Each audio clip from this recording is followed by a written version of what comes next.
Welcome to this explainer. Imagine stepping into a softly lit room, and right in front of us is this massive cinematic investigation board. It's totally covered in a complex web of timelines, photographs, and forensic reports. Today, we're going to carefully examine the architecture of the most heavily reported missing person case in modern history. We're looking at the 2007 disappearance of 3-year-old Madeleine McCann. Now, we aren't here to speculate, we are here to map out the actual investigative arc. We're talking about the sheer scale of the police work, the really complex forensics, and the cross-border hunt that has literally spanned nearly 2 decades. Let's dive in. Here's how we're breaking it all down today. First, the night she vanished. Then, clues, dogs, and DNA. Next, the first suspects, followed by the trial by media.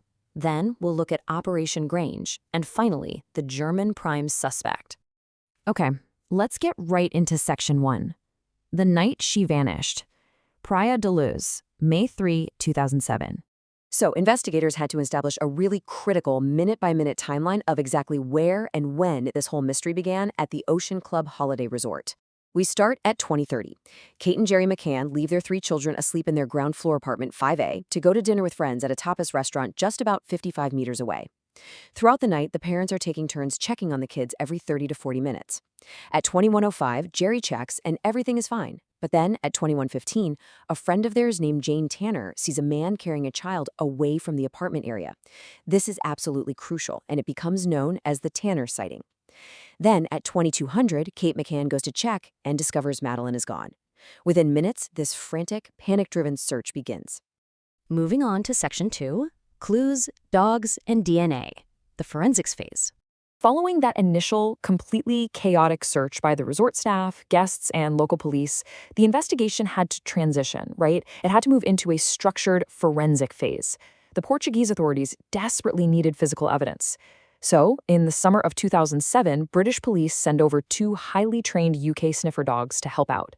Eddie was a cadaver dog, specifically trained to detect the scent of human remains, and Keela was trained to detect human blood. They brought these dogs into apartment 5A, and they actually alerted investigators to potential evidence on floor tiles, skirting boards, and the curtains. And strikingly, they also alerted to the trunk of a rental car the McCanns had hired 24 days after Madeleine vanished. But here is where the investigation just hits a massive wall. The initial alerts from Eddie and Keela seemed incredibly promising, prompting police to collect microscopic samples. They sent 18 pieces of evidence over to the British Forensic Science Service for really advanced DNA analysis. And the results? Well, they came back inconclusive. The forensic science just could not definitively confirm what the dogs were alerting to. This created a huge amount of ambiguity that deeply, deeply complicated the Portuguese investigation. Which brings us to Section 3, the first suspects. Shifting focus. Because that forensic evidence was inconclusive and the trail was basically going cold, Portuguese police shifted their focus. They started looking much closer to the scene of the disappearance. Now, to really understand this phase of the case, you have to know this specific Portuguese legal term, arguido. It translates to formal suspect or named suspect. It's actually a status that gives individuals certain legal protections, like the right to remain silent, but it also officially signals that the police actively suspect them of a crime. And you better believe this term was about to dominate global headlines. Let's look at the first arguidos on our board. On May 15, 2007, a local British-born man named Robert Murat, who had actually been volunteering as a translator for journalists, was made the first arguido. His home was thoroughly searched. Then, fast forward to September 2007, following how they interpreted those sniffer dog alerts and the rental car evidence, the Portuguese police took the absolutely extraordinary step of naming Kate and Jerry McCann themselves as arguidos. Now, it's really important to note that all 3 of these individuals vehemently denied having any involvement whatsoever in Madeleine's disappearance. Section 4. Trial by media, the court of public opinion. Once those formal suspects were named, the narrative momentum was abruptly yanked right out of the investigators' hands and thrown straight into a 24/7 news cycle. The scrutiny was intense. But despite all of that noise, the legal reality was this. On July 21, 2008, Portugal's Attorney General announced that there was simply no evidence to link the McCanns or Robert Murat to any crime. The investigation was officially archived, and the arguido status was fully lifted for all 3 of them. The fallout from this massive media frenzy was immense, though. Murat and the McCanns ended up successfully suing multiple newspapers for libel, resulting in payouts of hundreds of thousands of pounds. All right, Section 5. Operation Grange begins. Scotland Yard's review. Fast forward with me to 2011.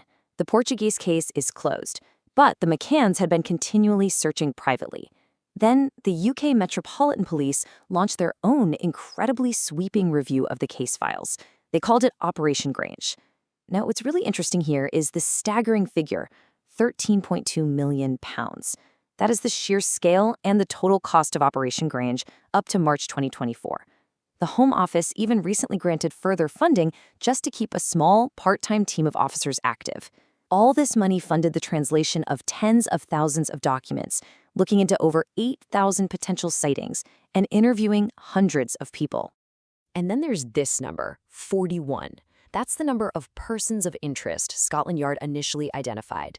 But get this, they didn't find them through eyewitness accounts. They found them through cell site analysis. Investigators looked at a massive amount of data from thousands of mobile phones that were active in the resort village in the days right around May 3, 2007.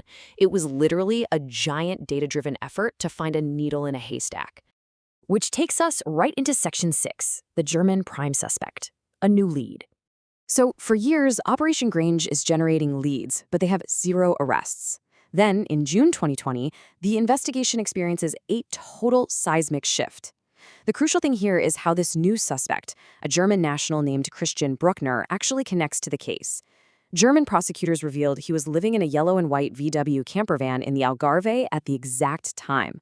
Crucially, cell phone records pinged his phone receiving a call right near the Ocean Club apartment on the very night Madeleine vanished. On top of that, he was already serving a prison sentence in Germany for a 2005 crime in that exact same resort town of Praia da Luz. Mapping out the timeline of his involvement brings us directly to today. In 2020, German prosecutors announced they are investigating him for murder, operating under the assumption that Madeleine is dead. In 2022, Portuguese police officially name him an arguido, making him the first formal suspect in 15 years. Then, in October 2024, after an 8-month trial in Germany, he's actually acquitted of unrelated sexual abuse charges due to insufficient evidence, though he remains in prison for his prior 2005 conviction.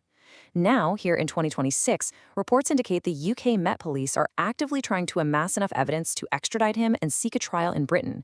And just to be clear, he has consistently denied any involvement in Madeleine's disappearance.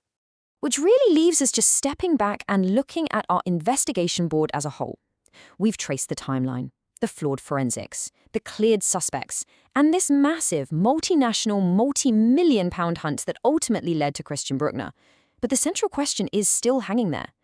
After nearly 19 years of relentless searching and unprecedented global media attention, will the authorities finally secure the concrete evidence they need? Or will the disappearance of Madeleine McCann forever remain an unsolved mystery? It's a haunting thought to leave you with today. Thanks so much for joining me on this explainer.